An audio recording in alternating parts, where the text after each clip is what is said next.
Tonight, we begin a series of interviews with progressive candidates running across the country. Tonight's interview will be with Tick Segerblom, running for Nevada State Senate 3rd District. Also, Justice Antonin Scalia passed away suddenly over the weekend. We take a minute to remember the man and his contributions to society. Actually, we're just here to say bye Scalia is the new bye Felicia. Finally, Jonathan Capehart of the Washington Post walks back a hit piece on Bernie Sanders' Progressive Army. This is the Benjamin Dixon Show. Let's do this. The Benjamin Dixon Show is only possible with listener support. Go to www.thebenjamindixonshow.com to register for our blog and join the Progressive Army. And now, ladies and gentlemen, we are now about to witness the truth. It's the Benjamin Dixon Show. Welcome, ladies and gentlemen, to the Benjamin Dixon Show. I am your host, Benjamin Dixon. It is Monday, February 15, 2016. Thank you so much for joining us. You could have been anywhere in the world tonight, but you decided to spend some time with me, and I don't take that for granted. I really don't. So I really appreciate you guys joining us. We're starting tonight, the Progressive Army. We're starting a series of interviews with progressive candidates. There's this assertion going around from the Hillary Clinton camp that Bernie Sanders doesn't have a down ballot support, or that he doesn't have coattails, or whatever you want to call it.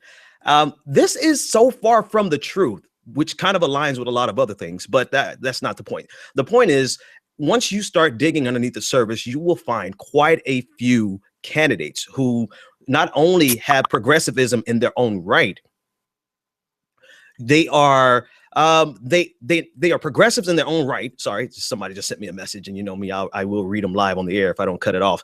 But they stand with Bernie Sanders.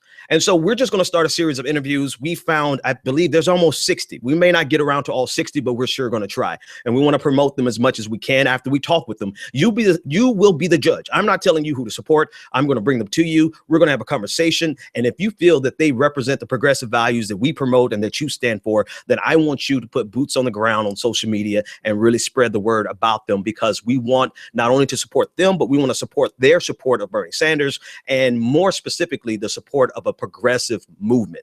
That's what's important. So we're starting tonight with Tick Segerblom.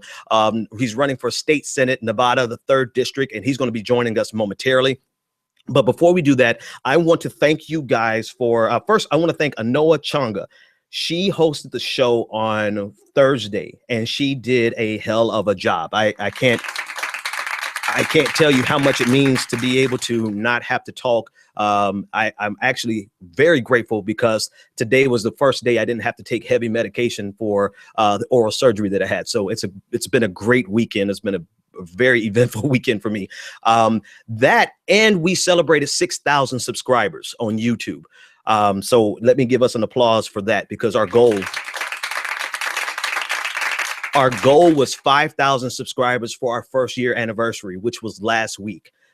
We blew that 5,000 goal out the water like 2 weeks before the anniversary. And then less than a week later, we crossed over 6,000. So thank you guys so much for spreading the word. I like to think it means that we're saying and doing some good things here on the show, but it's not just about me. It's about the Progressive Army in general.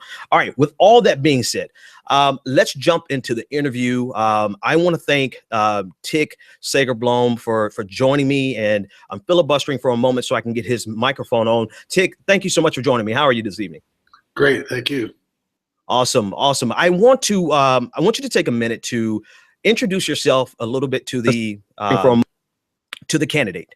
To the audience, rather, as the candidate. Introduce yourself and tell them a little about yourself, and then we'll just have a conversation about what you stand for and what you represent. Okay. I'm a state senator. I'm running for my 2nd term. Before that, I was in the state assembly for 3 terms. And my claim to fame is I'm the 4th generation in my family to be in the Nevada legislature.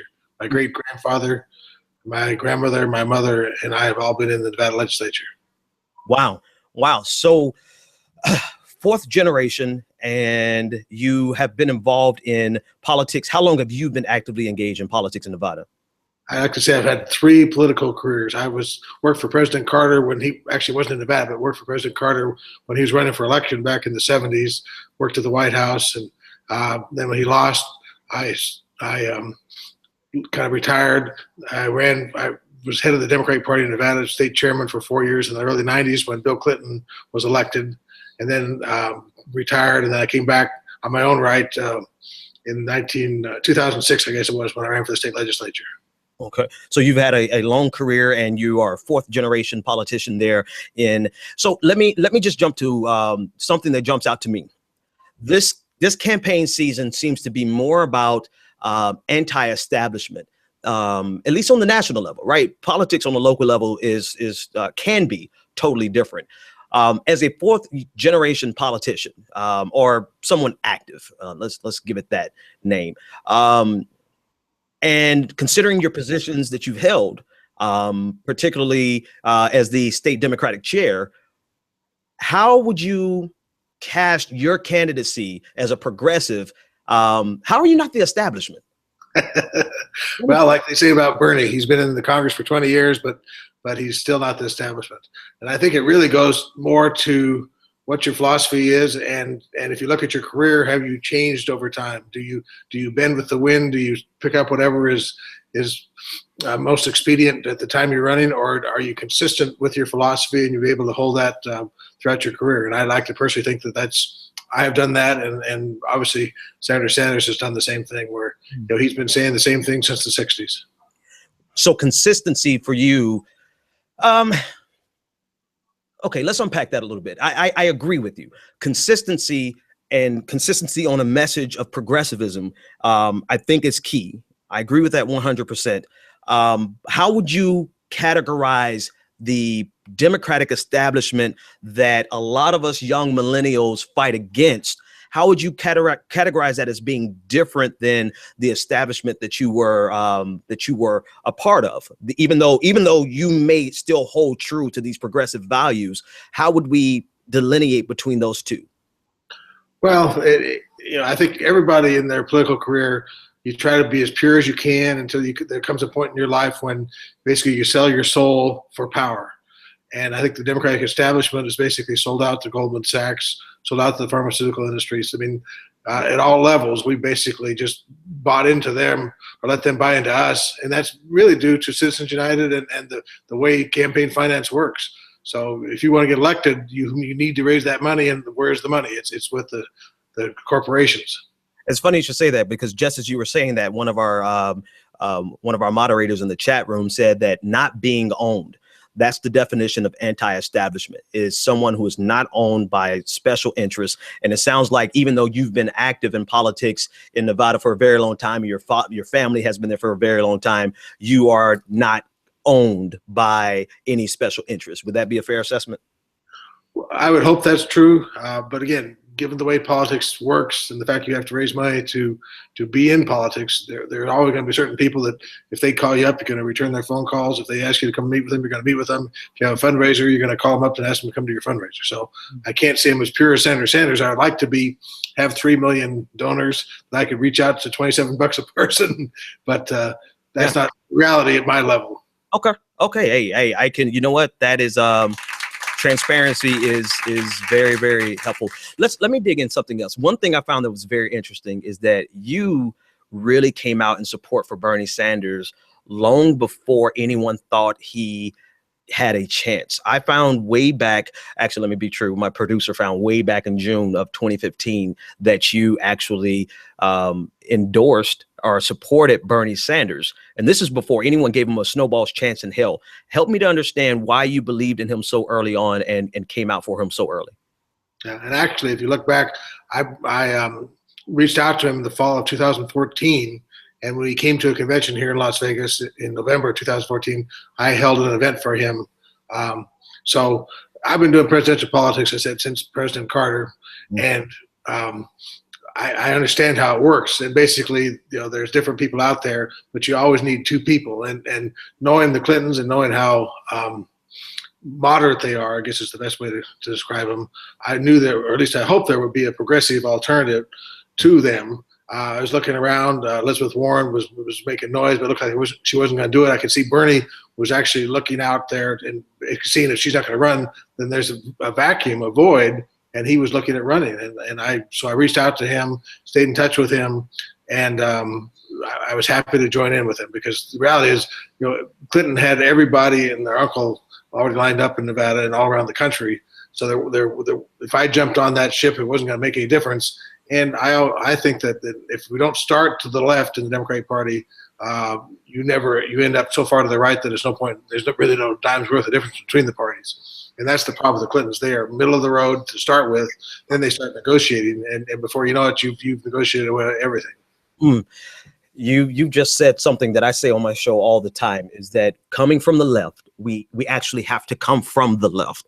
And we can't start our negotiations dead smack in the center, or else we will keep getting pushed further and further to the right, which has been the case. In my opinion, we've been doing that at least since 1981. We've been pushing further and further to the right. And so I absolutely love that assessment. So that takes me to some general questions. I know you have some specific things that are happening in your district and in your state.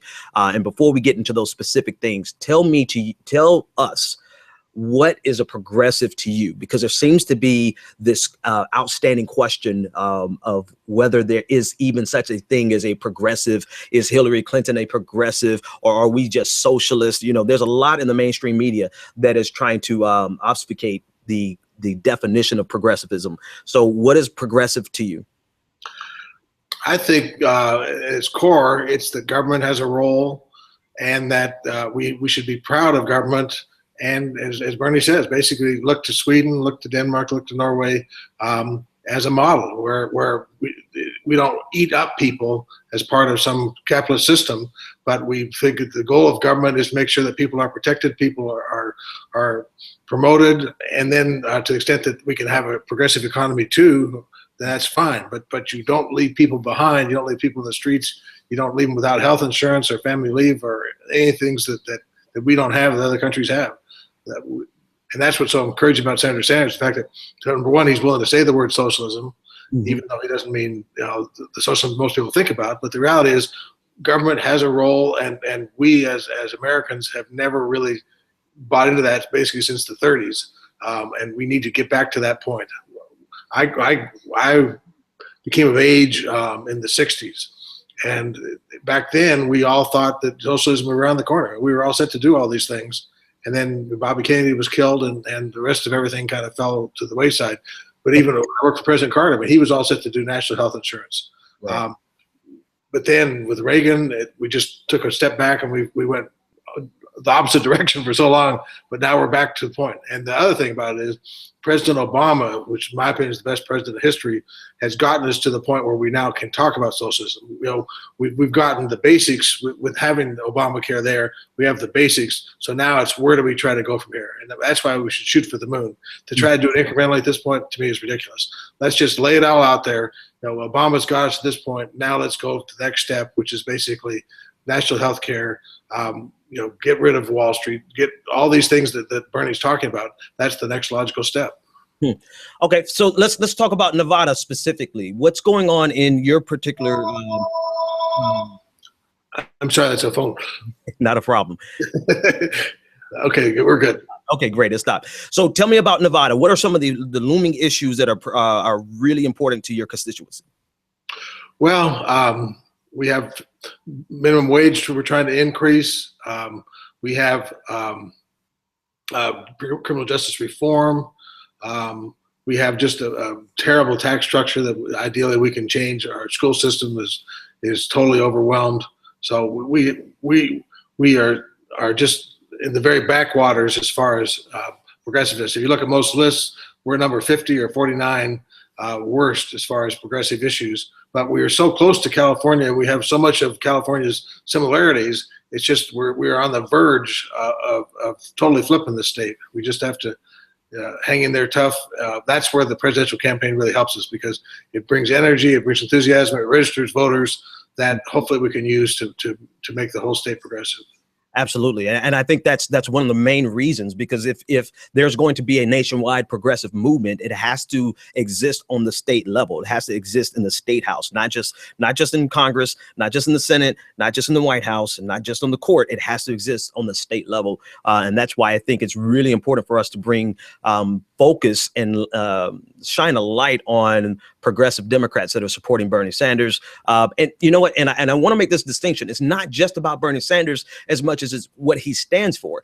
And I like the conversation we had a little bit before the show started, because we were discussing how in many ways this is just going back to a more progressive era in American history. This is nothing new. This might be new for millennials, people like me who were born, only world we knew or know is the world that Ronald Reagan created. But for people like you, there was a progressive era that if we get back to the progressive era, we'll actually be making progress. What do you think about that? Totally. I see your generation, the millennials, as same as my generation. You're optimistic, you're enthusiastic, you're willing to sacrifice, and you're not afraid of anything. You're not afraid of taxes when you realize that that's how you pay for things. So the 60s are basically being repeated right now, and if we can just avoid having the disasters that befell us, Bobby Kennedy being killed, and then McGovern disaster, the fact is we are primed to take this country where we were in '68 and move forward. Yeah, and I'm glad you used '68 as the year, because that was the year liberalism was assassinated, right? Literally. I was in college in Los Angeles when Bobby Kennedy was killed, and if he had not been killed, we would have.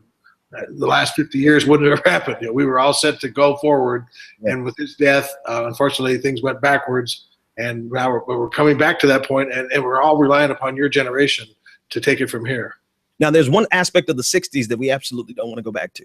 And that is where I want to ask you a little bit more about, because I didn't see much on your website in terms of issues for for minorities, for particularly African Americans. And the national conversation is such that it is, it's Black Lives Matter right now. And how does that fit into a progressive world?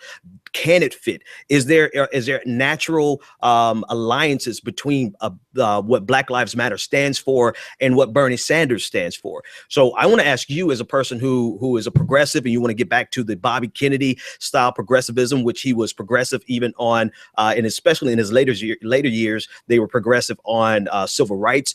But now today, it's Black Lives Matter, criminal justice reform. Where do you stand with that movement, and what would you do in your state to help Black Lives Matter and criminal justice reform? Well, let's take it to the flip side, which is criminal justice reform. I mean, I agree with Senator Sanders that that's the key. That and raising the minimum wage, economics, because at the end of the day, if you don't have a job, it doesn't matter how egalitarian you are. But with respect to criminal justice reform, which is my pet peeve right now, we have to go back in and look at all these statutes, all these crimes. In the 90s, we basically took everything and said, well, if it's 10 years for this, let's double it to 20. And we took the drug crimes, which are obviously being used to hold down the minority communities, increase those penalties dramatically. So I mean, then it's also being used to take out people's right to vote. So if you can tag somebody with a felony, then you can't let them get their voting rights back. That takes a whole group of people that are probably most likely Democrats, out of the picture. And that's what I believe the Republicans have done successfully. Is they've tagged with African American males, they've given them felonies, and then they've denied them the right to a job, and it's just destroyed a whole society.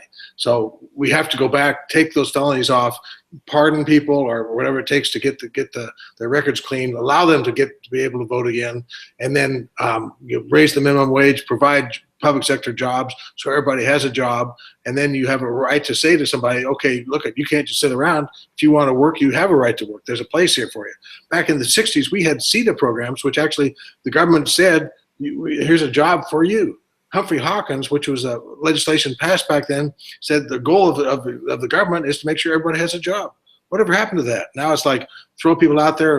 McDonald's are going to hire you for $7 an hour. Go for it. That's great. That's ridiculous. As Bernie says, the fact is we are subsidizing Walmart because people that are working for Walmart are getting food stamps. That's insanity. Mm-hmm. Mm-hmm. Okay.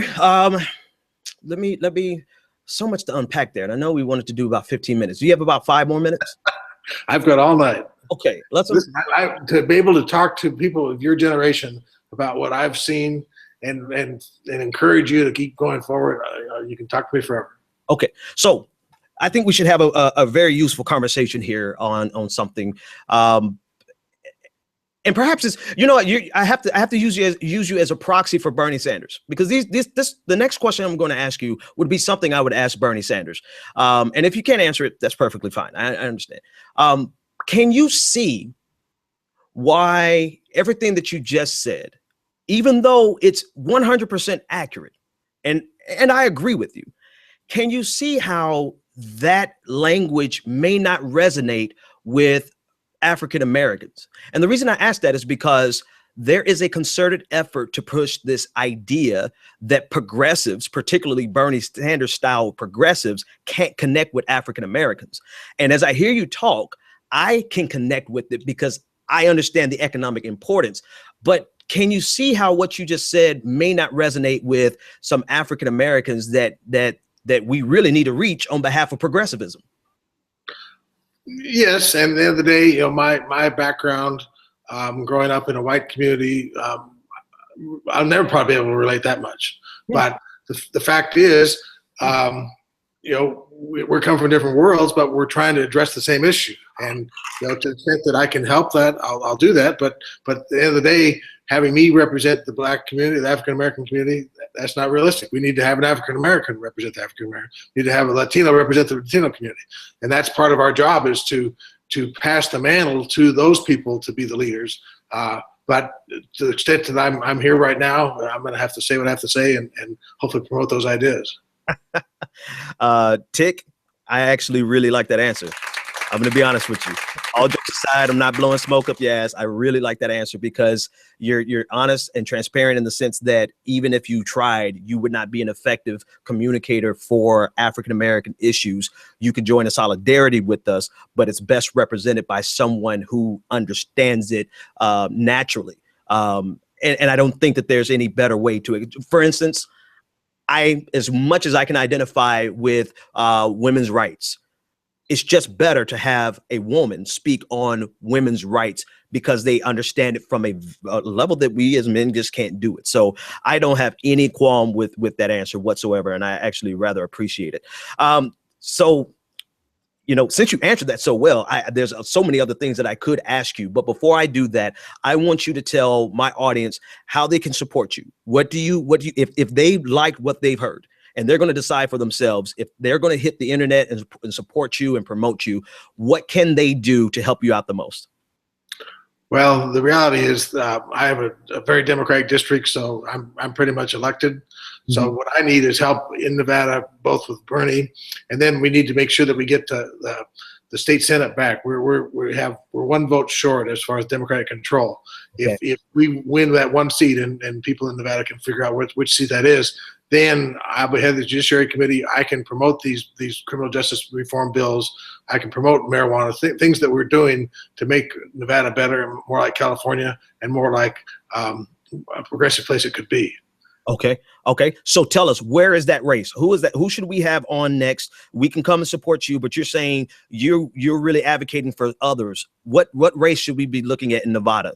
Well, what I would say, really, I mean, it's Nicole Canizero is her name. And I wouldn't say she's necessarily progressive, but the fact is she controls the destiny of me, because if she prevails over her Republican opponent, then Democrats control the state Senate, and I can do the things I need to do. Nicole, what's her last name again? I apologize. It's Canizero, and I have to spell her name. Yeah, we'll find it. It's close enough. She's here in Las Vegas. It's an open seat for the state Senate, and the state Senate caucus itself is a very helpful way to help us, because that they help get the Democratic senators elected. But the fact is, just being what your audience, if they can just support Senator Sanders and the progressive movement, and whatever happens, don't get discouraged. That realize that this is Senator Sanders says, which is one of those best things. This is a movement. Yeah. He can't do anything by himself. I can't do anything by myself. And so it's the fact that there are people out there that we can all talk to together and work together collectively, raising money, walking, doing whatever it takes, and being vocal. I mean, when I came to the state Senate, I had ideas, and people said, "Oh, those are crazy ideas." The reality is they're not crazy at all. I mean, once we push the conversation to the left, people were, those are normal. I mean, as he says, why wouldn't you have national health insurance, single payer? I mean, when people actually articulate that, then it becomes part of the conversation. But we need to have people saying those things. Right, right. I have someone in my chat room who said, "Is this a politician talking straight?" I honestly, you're talking pretty straight. You've said some things tonight that I would not have expected a politician to say, and I think my audience appreciates that. I know I appreciate that. Listen, I'm going to let you get that phone because they're calling you twice. I thank you so much for joining us, and we're going to reach out to the other candidate that can actually help make a huge difference in Nevada, and we're going to get them on the air and put some Progressive Army boots on the ground for them. Thanks so much for your time tonight. Thank you, ladies and gentlemen. That is Tick Segerblom. Let me get that correct. And he is running for re-election in the Nevada 3rd District State Senate. I had him on tonight because we're doing a series of interviews with progressive candidates across the nation, not just those running for federal office, Congress and the Senate, and of course the White House, but particularly on the state level, because a lot of the damage that has been done to progressive movements across the nation has been done on the state level. And so we're going to have state representatives, state senators come on the show, and we're going to spend some time with them. And actually, I want you to decide for yourself if you want to support them. And when I say support them, I want you to understand how important what you say online is. It is extremely important. You can mobilize 10 people by yourself easily to get out to the polls. If you are like me and you're just out there all day on social media, even when you're at work, you pick up your phone and you can influence maybe 100, 200 people to go vote. And you can influence at least what they think in terms of, you can expose them to information, right? I'm exposing you to information. You make the decision for yourself. And so I'm bringing the candidates to you. You make the decision for yourself if you think that they are truly progressive, if you think that they are being straight up with you, and whether or not there's somebody that you can follow on Twitter and support, retweet, put on social media, Facebook, LinkedIn, wherever you are, support them. That's our virtual boots on the ground. And we can really make we can make an impact with the numbers that we have, all jokes aside. Now, with that being said, this is the Benjamin Dixon Show. Let's rock. This weekend, Justice Scalia tragically passed away in, was it Nevada? I think it was in Nevada, somewhere on a hunting trip. And the world began to mourn. Well, half of America started to mourn. The other half started to rejoice. And Justice Scalia, listen, there's so many things that I want to say about this guy. The first thing I want to talk about is whether or not people should have been rejoicing. I mean, people were out dancing, like dancing a jig. Like, they were really happy that this guy died. And I was torn. I'm going to be honest with you. I'm torn in myself. I was torn because I don't celebrate people dying. Right. That's just not me. You know, I think too highly of human consciousness. Right. It's so rare, you know. So I was really torn. I'm like, oh, I know this guy. I know this guy was a complete jerk. But, you know, in Texas, thank you. My producer got me straight. It's Scalia passed away in Texas. But somebody brought something to my attention that really just cleared up my understanding. Right. I'm not always right.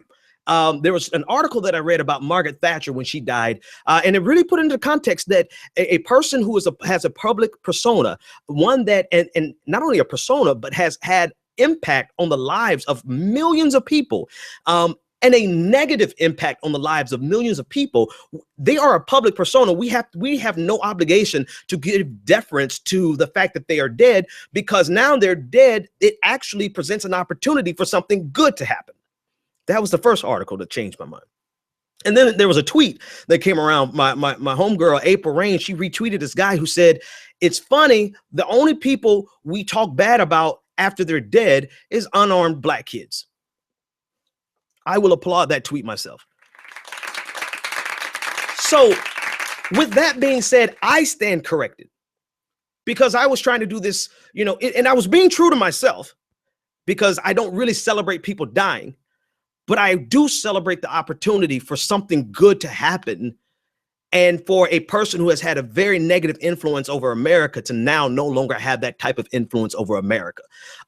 You can just take a gander at any issue, any sensitive issue, any extremely important issue, a woman's right to choose, a gay marriage, marriage equality, the Voting Rights Act, affirmative action. You can go down the list of things where Justice Scalia always stood on the opposite side. And not only did he stand on the wrong side of history, he did so with some of the most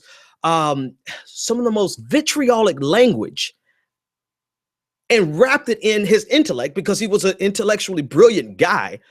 But sometimes you're intellectually nefarious. And so he wrapped these insults and these condescending words, and not only the language, but his actions had ramifications for almost 30 years on the lives of so many Americans, that it is understandable now to me to see people celebrating the death of a man who has had such a negative impact on America. I feel okay with it now. It took me a while, because I hated to see people celebrating the death of anyone, but I learned something new this weekend. I grew, and I grew to the point where it's understandable that, we don't have to, when somebody's private and they die and they had led a private life, and they may have done some bad things in their lives, but they did bad things, and you can leave them alone. When somebody has had 30 years, since Ronald Reagan, this guy, Scalia, has had more impact on the lives of you and me than almost anybody else, especially if you're under the age of 35. You have lived in a world that was crafted by Ronald Reagan and Antonin Scalia. And so I just wanted to just kind of take a minute there to, and I guess, what's the best way to demonstrate? The best way to demonstrate is one of the last things he said.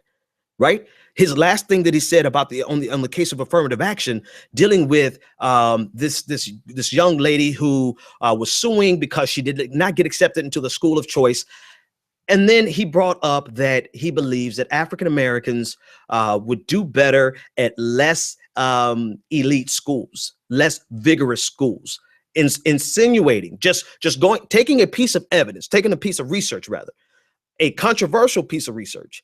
A research that suggested that we don't perform as well when we are accepted. African Americans don't perform as well as when we're accepted based on affirmative action. This research has been questioned. This research has all but have been debunked. And yet Scalia introduced this in the Supreme Court of the United States as an assertive statement that African Americans just do better at poorer schools. And that's just the tip of the iceberg of what this guy was, right? I mean, the rulings that he has stood on, the gutting of the Voting Rights Act, categorizing the Voting Rights Act as racial entitlement, when in actually Section 5 of the Voting Rights Act was protecting minorities from having impediments to voting be passed in counties across the South that were notoriously, that's the word I'm looking for, notoriously guilty of infringing on the rights of minorities. Yet he called that a form of racial entitlement.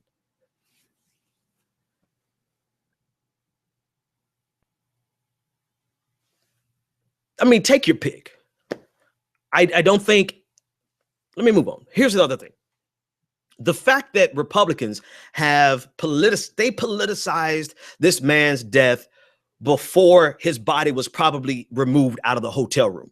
Immediately after he died, they went into, let's lock this down. We're not going to approve anyone. No, President Obama should not nominate anyone.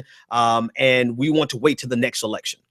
So seeing as they have absolutely no regard for the death of this man, why the hell should we have any regard for the death of this man, especially because we feel like he was just a repugnant piece of human matter?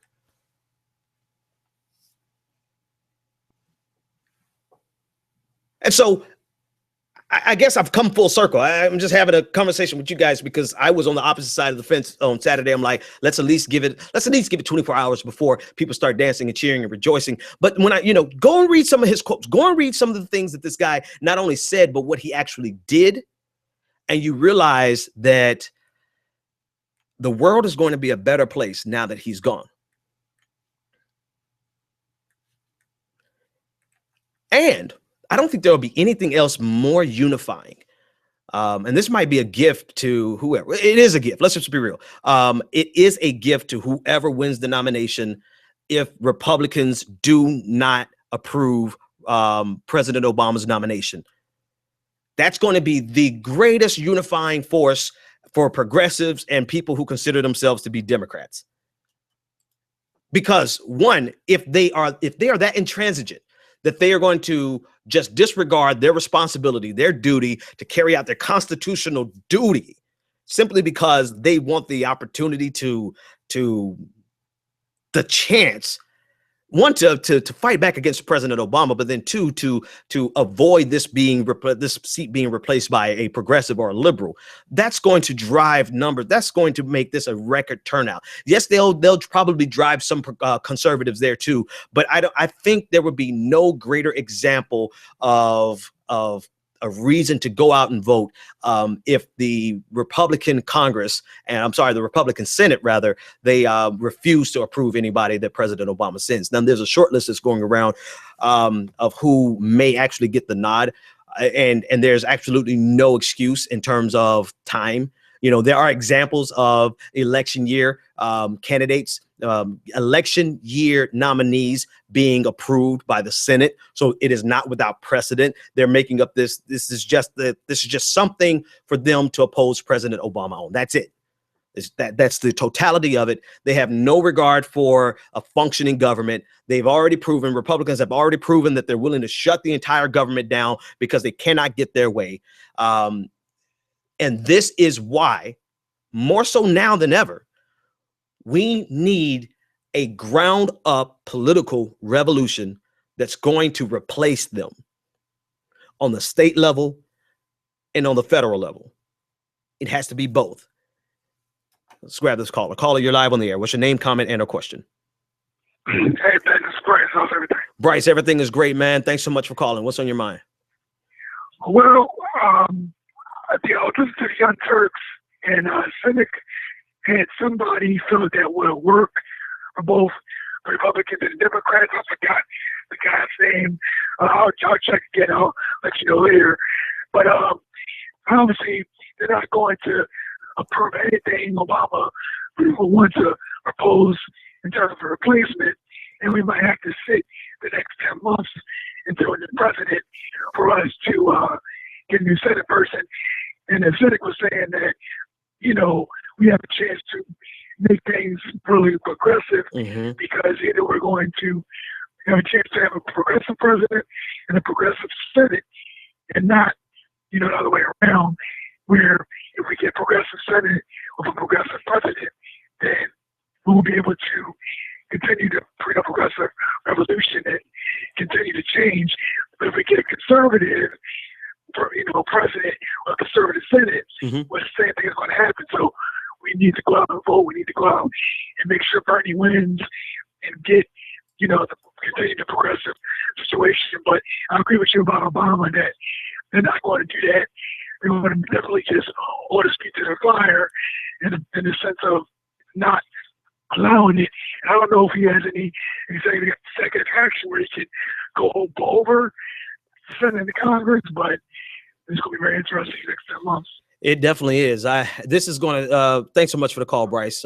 This is shaping up to be one of the most exciting political seasons ever. Like this is not a regular season of politics. This is turning out to be a really pivotal year. And I think it's very important that people, I want to say this with some, I don't want to say it as a cliche.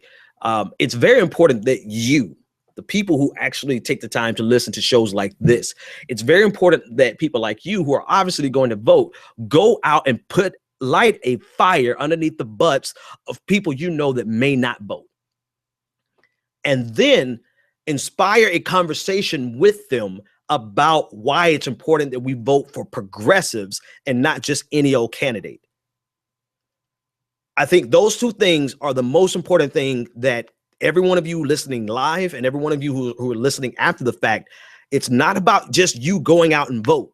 It's about you going out and getting 50 people to vote with you. It's not about just going out and voting for a D, as in Democrat. It's about going out and voting for a candidate that is going to be the most progressive that we can get. Because otherwise, we're fighting two fronts here. This is where the battle really is. We're fighting two fronts. We're fighting a front against conservatism inside of the progressive movement, inside of the Democratic Party, because ultimately that's what, to me, that's what Hillary Clinton is. Hillary Clinton, to me, is a conservative inside of a Democratic circle. So we're fighting conservatism inside of the Democratic Party and those of us who are on the left. And then we're fighting conservatism that's outside of we're living in this world completely shaped by conservatism. Justice Scalia was one of the main facilitators of this world. And so it's not just a matter of you going out to vote to make sure that we get somebody to replace in case they don't approve anyone between now and election day. It's not just about getting somebody there with a D by their name. It's about getting somebody there who is actually going to be progressive. And I can't stress that enough. I cannot stress that enough. If you are watching my show and you're listening to my show right now or later on next week, whenever you hear this, when I say we need to go out and do something, I mean, I need your voice to be amplified and not just be a person voting one vote. I need you to multiply exponentially your impact by getting 50, 100, getting your entire circle of influence to go out and vote progressive. Because we're fighting this on multiple fronts. We're fighting it within our I can't even say within our own party, right? Because it's not our party. It's the establishment. So we're fighting it against this party that wants our vote as progressives, but then we're also fighting conservatism that is just rabidly crazy as hell. Caller, you're live on the air. What's your name, comment, and/or question? Hey, Ben, what's up? It's Will in New York. Will, always a pleasure, man. What's on your mind? So back to the Supreme Court Justice nomination, did you see that he could make a recess appointment, and Yes. do you think he's going to do that? And then also, did you see Robert Reich was talking about the Indian American judge for the DC circuit being a strong possibility? Yeah, I can't pronounce his name. If I could pronounce his name, I would have. Yeah, I did see those. I did see that. And President Obama has already come out and said that he won't make a recess appointment. I don't know why. I don't know why he said that. I think that is throwing your you're throwing your trump card out before you even need it, right? You're throwing it away. So one of his strongest leverage points has been just kind of tossed away. Maybe he has some rationale behind it, but honestly, I can't. I don't know what it is. And in terms of who Robert Reich was referring to, he seems to be a moderate enough candidate who can get approved in a normal environment. However, we're not living in a normal environment. And so to me, it almost seems as though if we're in this environment where we can't get anything, then it makes sense to me that we go for everything. And that's why I oppose this idea from this incremental change idea that Hillary Clinton is suggesting, because they're going to reject her incremental change, just like they're going to reject any nominee that President Obama is going to put out there. So if that's the case, why would you go with someone who is just represents kind of a status quo moderate position? Why would you go with Hillary Clinton? Why not go for the gusto and go for everything that we're asking? Because we're in an environment where conservatives aren't going to give a damn whether it's Ronald Reagan. If President Obama could nominate Ronald Reagan, they would oppose it. So why would we do that? Why not go for the most progressive nomination as well as the most progressive presidential candidate? Yeah, I definitely, I agree. Yeah, the whole principle of, you know, when you negotiate, the whole principle of enter with boldness, you want to open big because you know you're going to ultimately compromise. And I've been saying that's been my problem with Obama, that he has started from a position of compromise just to compromise further. And I'm with you on that point. So, and yeah, establishment, like you were talking about, it's neoliberal and conservative are like the two heads of a disophonic, like the monster that is the establishment. And then you have actual progressives that are important that we get behind, because without them, nothing's going to change. It's just going to get worse. Absolutely. So, definitely agree with you tonight. Thanks for letting me call in. Will, appreciate it, man. Take it easy. 857-600-0518, guys. You could join the conversation. You can tweet me live at the BPD show on Twitter, or you can send a question inside of the chat room. Actually, let me pull the chat room back open. All right. I have to talk about, I absolutely must talk about, let me just call him by name, Jonathan Capehart. I have to talk about this dude. Jonathan Capehart of the Washington Post published an article rather, on last Thursday called "Stop Sending Around This Photo of Bernie Sanders."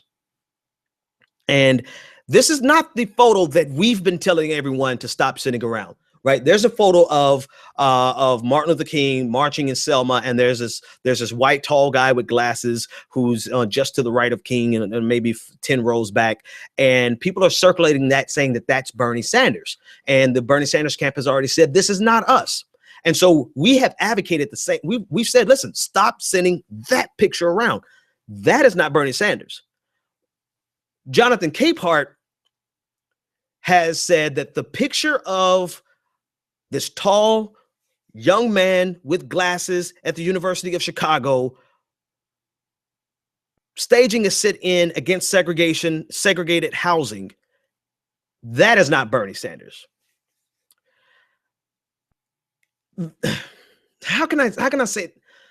So anyway, let me just unpack it before I let loose on Capehart. So this is a little a segment of what he wrote. He said, but that's not Bernie Sanders in the photo. That's Bruce Rappaport.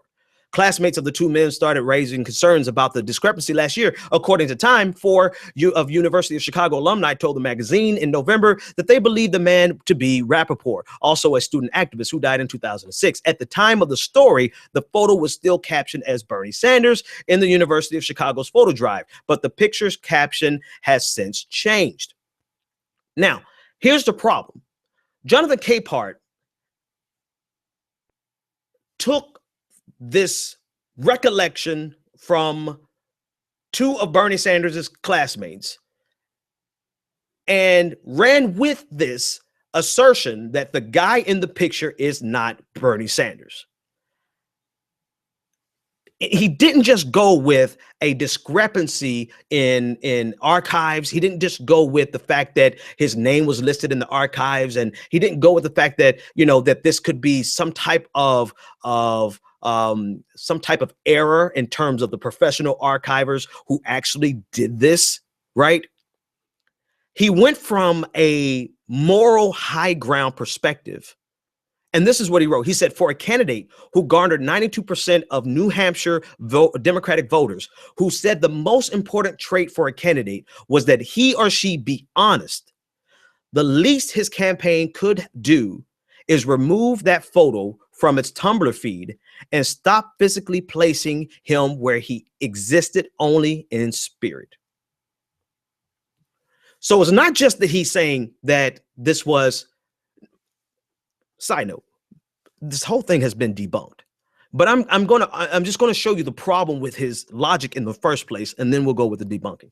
So it's not just him saying that this is some type of archival error, which, if this was not Bernie Sanders, it would have been an archival error on the part of the University of Chicago.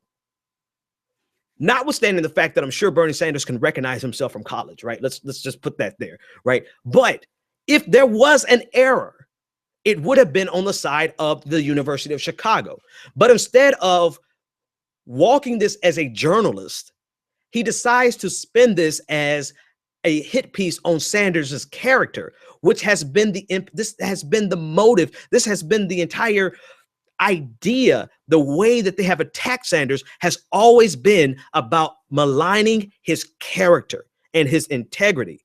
And so where Capehart could have had this entire conversation legitimately about the questions of students believing that this is someone else, contrary to what the archive said, he decides to make this a moral judgment against Bernie Sanders. Well, the entire thing blew up in his face. The entire thing blew up in his face because the guy who took the picture came back and said, no, this is Bernie Sanders.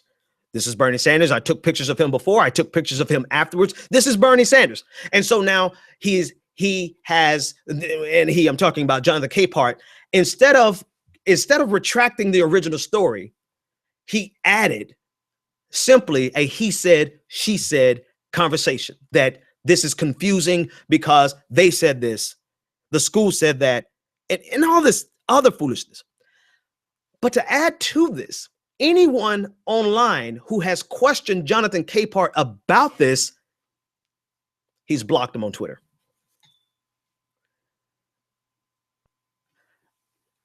The reason I have to take time with Jonathan Capehart here is because there are people with platforms of influence that are using those platforms of influence, and they're guising their bias against Bernie Sanders, and they're guising it and wrapping it up in journalism, in the guise of journalism.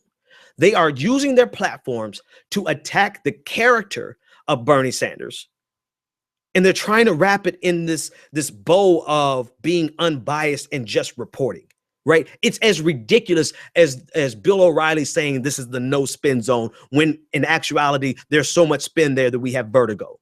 That's exactly what people like Jonathan Capehart have done against Bernie Sanders. Now, the problem I have with this is even deeper than just the yellow journalism, right? The fact that he's trying to destroy Bernie Sanders. The problem I have with it is because people like Capehart are just too cowardly to come out and say, I like Hillary Clinton and I want Hillary Clinton to win.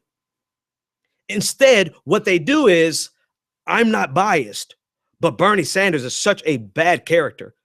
He obviously did not really do anything meaningful in the civil rights movement. He obviously is not consistent. He obviously has moral failings.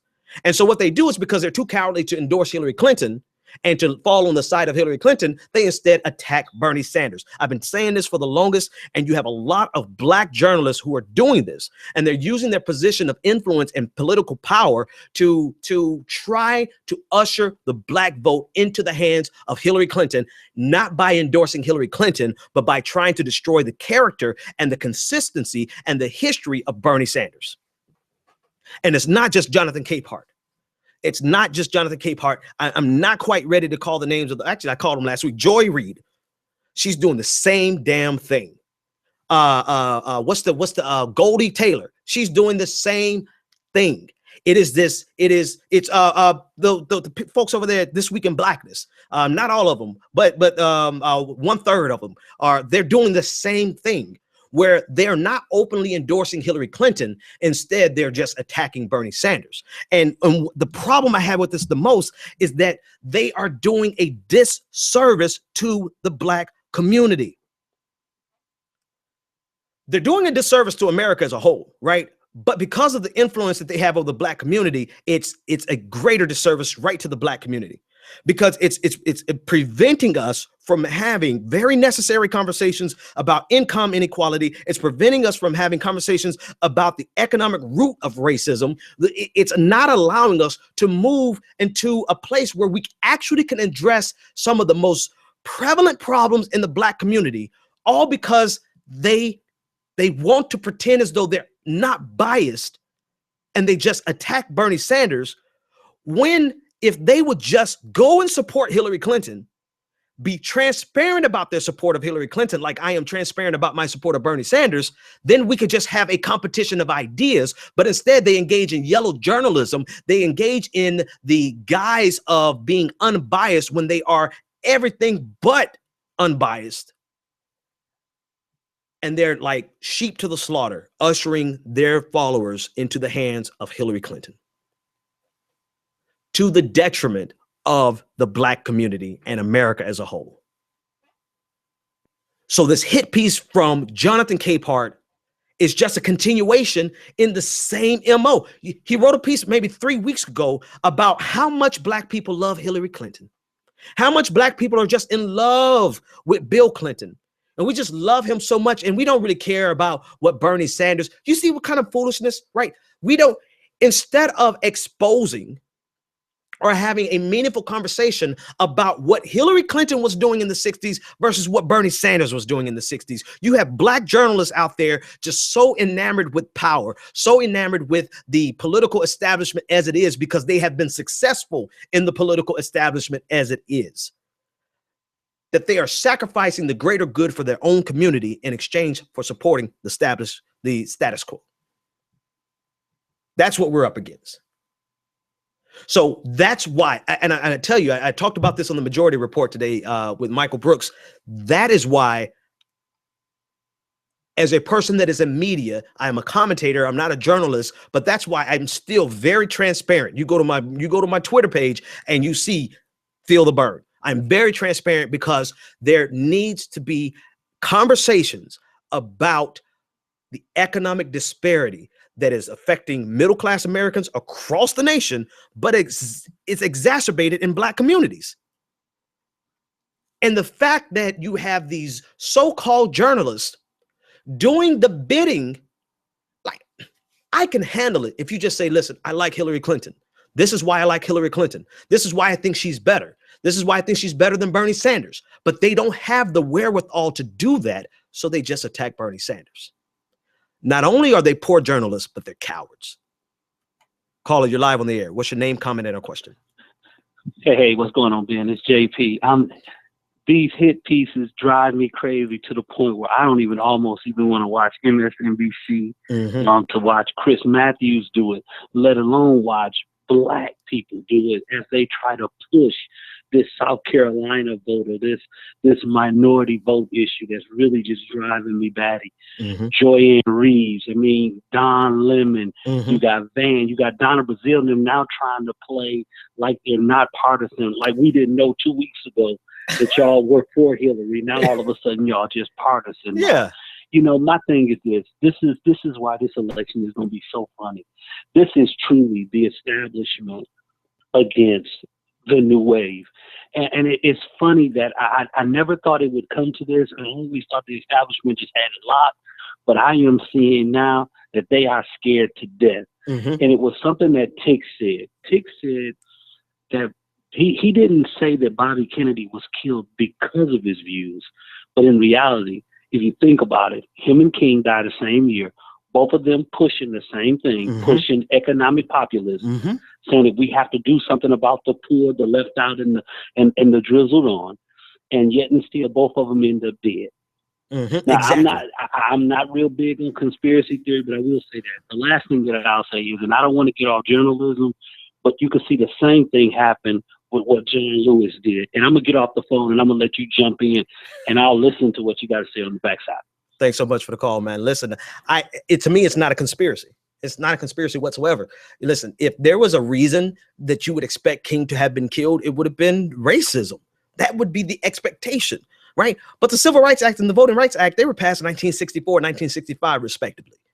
He was not killed until 1968, if my memory, April 4th, 1968, if my memory serves me correctly. And that was on the heels of him launching the Poor People's Campaign, in which he was offering up a new economic bill of rights in the spirit of Franklin Roosevelt. But thankfully, this time, it would have been something that even Black people could get access to. So King, as well as Bobby Kennedy, were going for an economic revolution. And that's when they were both killed. People, listen, let me tell you something. I think I've read in history, of maybe one random assassination. Assassinations of presidents and leaders like that are never random. they are never without other powers involved.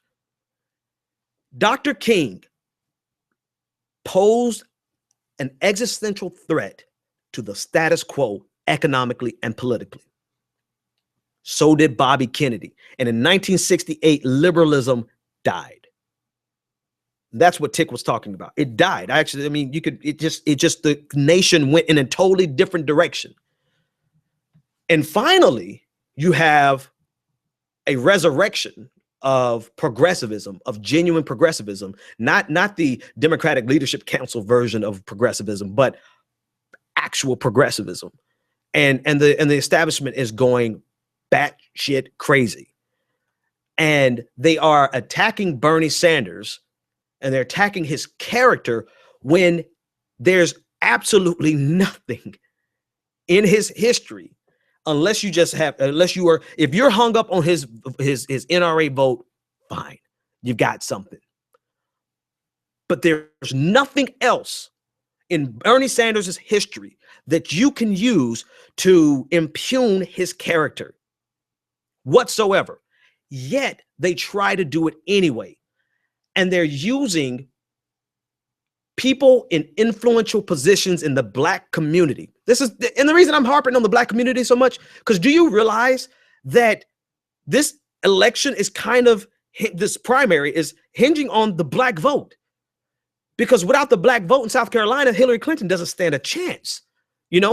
Without her having a firewall in the South, Hillary Clinton doesn't stand a chance. And so when you see token people, and when I say token here, I'm not talking about his Blackness being token. I'm saying his role in the establishment is he's playing this establishment role where he's just serving the powers that be and wrapping it in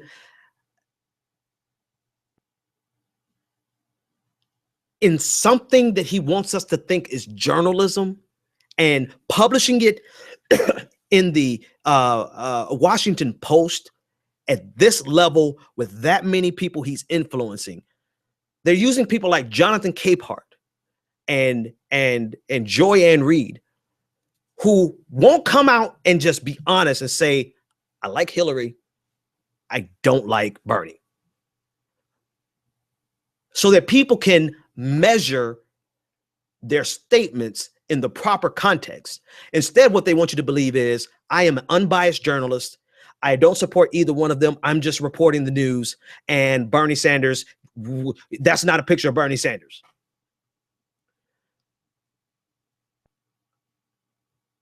Some people fall for it, but then it's just so insulting to me. It's insulting to me. It's insulting to me. I mean, I guess game recognized game. So that's all I'm going to say about that, because otherwise I guess I just get pissed off a little bit more, a little too much for tonight. So anyway, let me just read the chat room. Let's go to the chat room. I'm going to answer some of you guys' questions, and then we'll get out of here. Yes, Crit 44. Yes, I forgot that name. What I'm saying now does apply to Charles Blow as well. He wrote a column, unverified random account, Bernie Bros, but silent on Albright and Kissinger. I agree 100%. Charles Blow can be thrown into that batch as well. And it's not, I'm pointing out the Black journalist because of the condition of the Black community. And because what they are doing is preventing a very necessary conversation that would be beneficial to the Black community. So a plague on all their houses, because the games that they're playing for the establishment is preventing us from having these conversations. Now, here's the other thing. Here's the other aspect. And I'm going to take this caller and then we'll call it a night. Here's the other aspect. You have some middle class to upper middle class African-American voters and non-Black voters, right? Who genuinely don't believe that the income inequality conversation is a necessary one. I'm running into that more and more and more. Right. It's very surprising, but you have a lot of middle class, upper middle class, older people who just don't feel like this conversation that Bernie Sanders is trying to have across the country is necessary.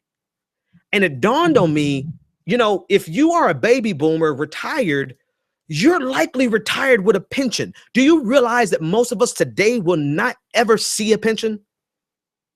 You're retired. You went to college. Some of you went to college on the GI Bill. Some of you went to college on not the GI Bill, but you went to college in a time where you could get a job fresh out of college and take care of a family and buy a home and build the wealth that you're enjoying now. Do you understand that that is no longer the case? And so you have these upper middle class African Americans and non-blacks, Democrats who genuinely don't believe that income inequality and safety nets and investments in human capital are necessary, because they've conveniently forgotten that that's how they establish their wealth. I've had people literally tell me, that the number one issue in the Black community is not income inequality. The hell it ain't. How, when 51% of Black youth are unemployed, when Black wealth, oh my God, barely exists, it's like 13 times less than what the average white family has in wealth. When most African Americans don't have $1,000 in savings, you want to tell me that income inequality is not a pertinent issue for the Black community and for every community? That's because you guys have gotten so far away from the time when you were poor, because you grew up in a generation that had the benefit of human investments. We have grown up in a generation that did not invest in humans. We invested in Wall Street. We invested in financial markets. We invested everywhere else except for the people. And now we're living in a time where we could be making 10 times as much as our parents, but can't do half as much as they did. There is a big generational gap in terms of who believes income inequality is a problem. And it just dawned on me today is because the older people really had a chance to grow up in a generation where one job could grow wealth. That does not exist anymore.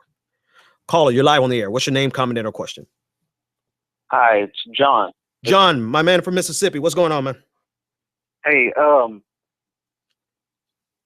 was calling to kind of get your perspective because, I'm a white boy in Mississippi, and and it kind of struck me, and I really didn't know quite how to take it or how to understand what's going on with Representative John Lewis and his comments, because like I try to give a lot of leeway in that there's just some things I don't understand, like the gentleman that was on earlier, the guy from Nevada. Yeah, I understand there's a certain level where I'm not going to understand, but I just couldn't help but listen to what John Lewis said and think that on some level, it almost seems like he is betraying his own movement to a degree by making a statement like that.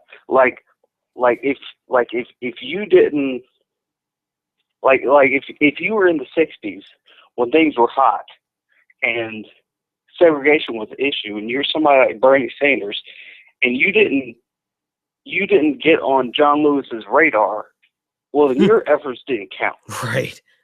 and for me, that kind of hurts because, I live in Mississippi, and I'm, I understand I'm in this level of privilege, but at the same time, I risk certain things to stand up for Black people in my job, in my social life, in my family, because that's not a popular stance here.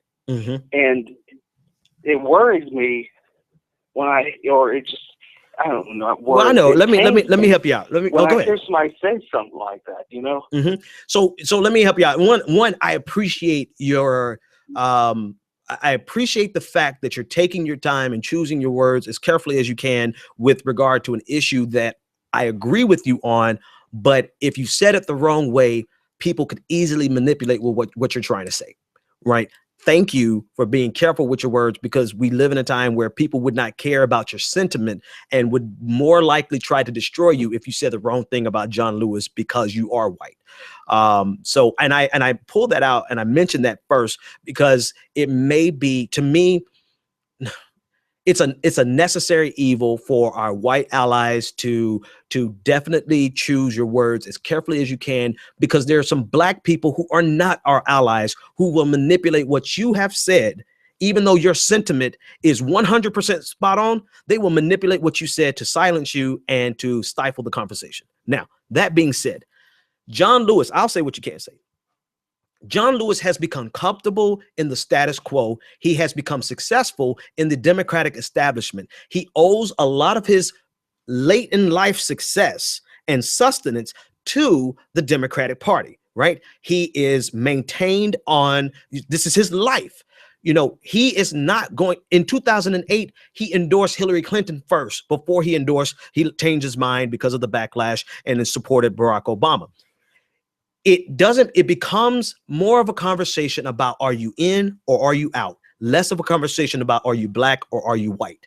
If you're in, you're going to support Hillary Clinton, and you're going to try to destroy anyone who's going to fight against that. You're going to just try to destroy any narrative.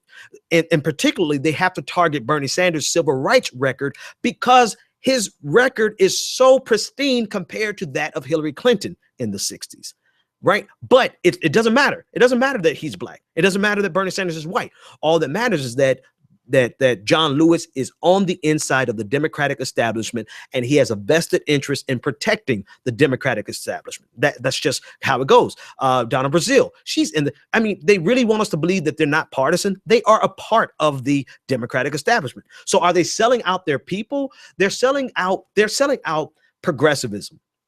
I would say they're selling out progressivism more than they're selling out African Americans. But because so many African Americans are disproportionately poor, and the policies that Bernie Sanders would present would disproportionately affect black people in a positive way, then I'll say it for you. Yeah, they're selling out the poor African Americans. And there's just no other way to cut it, right? They're comfortable, upper middle class. They have gotten their success, and there is, to them, is more important. Oh, and watch how I parse this. This is very important. It's more important to them to sustain the status quo, because their success is in the status quo, than it is for them to shake up the status quo to help someone who is in the bottom get out of poverty. So in that regard, I agree with you. I do believe that, in a sense, they have sold out. They've sold out poor people in general, and to me, that is very, very, very a sad statement when they need the vote. Right? That's the other thing, John. I'm sorry, John. Right? Yeah. Yeah. Okay. My mind escaped me. Thanks so much for the call, man. I'm gonna close with this. It's not just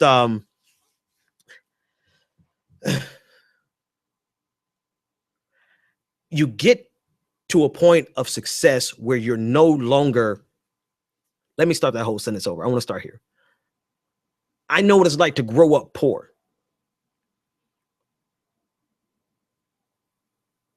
And even though I'm no longer poor, I remember it well enough to still want to fight on behalf of people that are poor. Now I'm middle class, and I know how difficult it is to get ahead in the middle class. So I have a lot of grit and fight in me for the middle class. But I can't ever forget what it was like growing up poor, needing food stamps, going to the store with the coupon books, not with the card, going with the coupon books to get food. And so, to me, there are a lot of people who, whether they ever grew up poor or not, I don't know. But if they did, they have clearly forgotten what it was like to grow up poor. Did they grow up middle class? Then maybe not. But they grew up at a time where it was easier to be in the middle class than it is right now today. Those people are in the Democratic Party, and they want the vote of the middle class and the poor people. Yet they don't want to service us, because servicing us means we have to challenge the very thing that is sustaining their success, which is the economic status quo.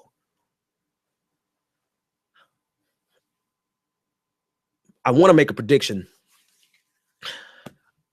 My prediction is that the Republican Party, as we know it, is going to fade away after this election cycle. They're not going to win. And because of the divide inside of the Democratic Party, you're going to see that upper middle class, super moderate, center right group of people who call themselves socially progressive and economically conservative. You're going to see an alignment come out of that Republican Party that's dying. The crazies are going to go further to the right. Those who have sense, they're going to meet up with the Hillary Clinton Democrats, and they're going to form a new party. That might take 20 years, might take 30 years. I think it might be actually quicker because they have more in common. They have more in common. Their economic interests are in line. Hillary Clinton's economic interests are in line with Jeb Bush's.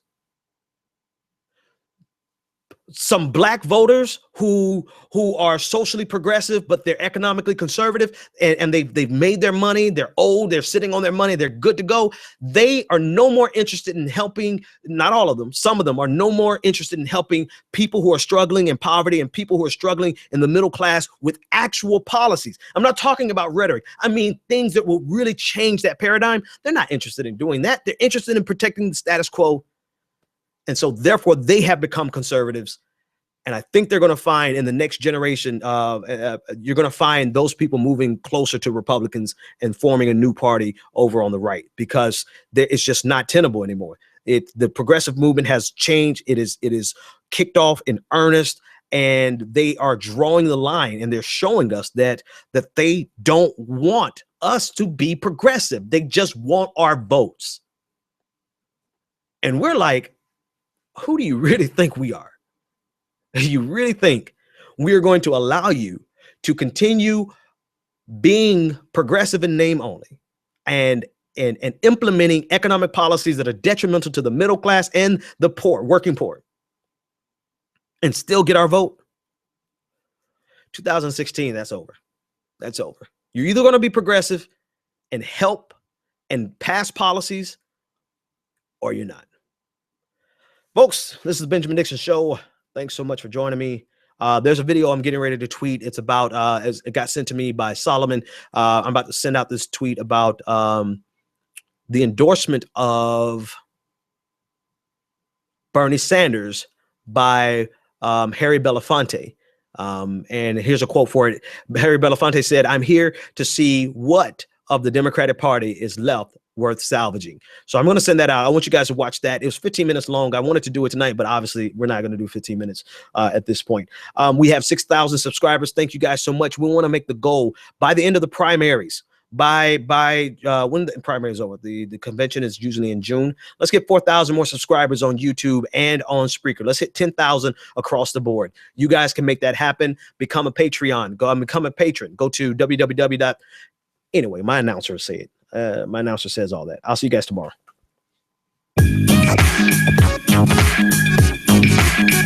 The Benjamin Dixon Show is only possible with listener support. Go to www.thebenjamindixonshow.com to register for our blog, join the Progressive Army, and support The Benjamin Dixon Show. Crazy mother. If you like this episode, be sure to share, like, and subscribe.